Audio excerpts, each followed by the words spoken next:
Kotu ta sake kama Jaruma Murja saboda wani dalili.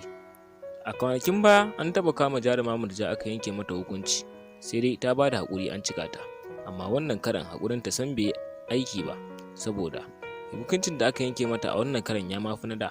Domin da aka yanke mata hukunci an tura ta ne asibiti da kuma gidan marayu akan ta dinga yin shara da kuma kan titi.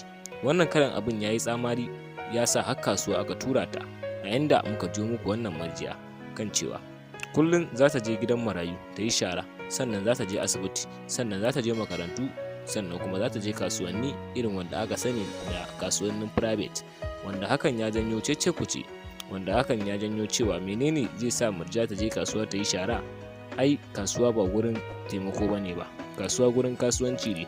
Sai dai alƙalin ya ce ya janye akan cewa ta je kasuwa ta yi shara, amma waɗannan gurare confirm sai ta je ta yi shara. Sai dai har yanzu kuna kallon bidiyon ne, amma ba ku san menene asalin dalilin da yasa aka ƙara kama ta ba.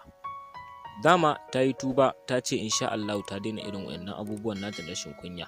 Ashe ƙarya ta yi, tuban ɗan muzuru ta yi. To yanzu dai haka ta yi rashin kunya, ta samu wani babban ɗan siyasa ta mai rashin kunya. Shine dalilin da yasa ya kai ta ƙara, ita kuma kotu dama tana jiran iris domin ta ƙara yanke mata hukunci. Dama an ce jiki maji. Yanzu dai Jaruma Murja ta ƙara an san wani ɗanyen hukunci. Mai sauraro assalamu alaikum, barkanmu da warhaka, barkanmu da sake saduwa da ku a cikin wannan shiri namu. Muna so idan har kai ko kuma ke baƙuwa ce a wannan tashar ta mai albarka, kar ka manta ka wuce da na mana subscribe, kana ka taba mana alamar ƙarar sanarwa ta yadda za mu ringa sayar da kai shirye-shiryen mu da zarar mun ɗora.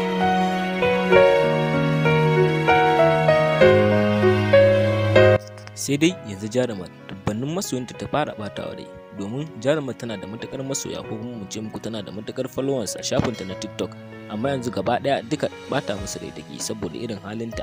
An yi tunanin za ta canja, amma ita sam ba haka take ba, domin har yanzu ta ƙi ta canja ko kuma ma ta ɗauko hanyar layin gaskiya. A kodayaushe cikin maganganu take yi wanda za ta ringa ɓata wa mutane rai, wanda za ga ta fiye rashin kunya. Yawanci masoyanta wanda suke matuƙar santa ba ta ɓata musu rai, 'yan uwanta ne su ma marasa kunya. Ita dai abin da take yi dai har yayi hos. Wannan dalili ne yasa muke so idan har ta gamu da wannan bidiyo, mu ma muna ɗaya daga cikin masoyanta, muna so ta gyara, domin ita Jaruma Murja mace ce, bai kamata a ce a ringa sata irin waɗannan abubuwa ba, wanda aikin da namiji zai yi a ce ita za ta yi. Duka dai ba tare da ɓata lokaci ba ko kuma mu dame ku da wani dogon surutu.